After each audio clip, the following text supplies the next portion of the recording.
নমস্কার বন্ধুরা, আমরা এখন এসেছি উজ্জয়ন মহাকাল মন্দিরের ভান্ডারায় দুপুরের প্রসাদ পাবার জন্য।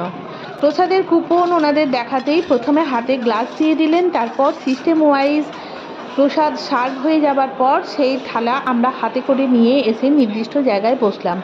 গ্লাসটা রাখতেই গ্লাসে জল চলে এলো। প্রসাদের মধ্যে ছিল একটা মিষ্টি, দুটো চাপাটি, বাসমতি চালের ভাত, আলু মটর আর ডাল।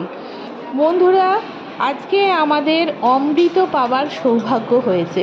উজ্জয়ন নগরীর রাজা ধীরাজ মহাকালজির ভান্ডারার প্রসাদ মানে তো অমৃতই। লক্ষ লক্ষ ভক্তের সমাগম এই প্রসাদ পাওয়ার জন্য। প্রসাদ পাওয়ার সময় ভক্তদের যাতে কোনো রকম অসুবিধা না হয়, ফ্যান, লাইট, এসি সব কিছুর ব্যবস্থা আছে। তারপর আমরা টোটোয় করে মন্দিরের মেন গেটে চলে আসি এবং অনেকক্ষণ সময় কাটাই আর উজ্জয়নের বিখ্যাত কেশর দুধ খাই। জয় জয় শ্রী মহাকাল।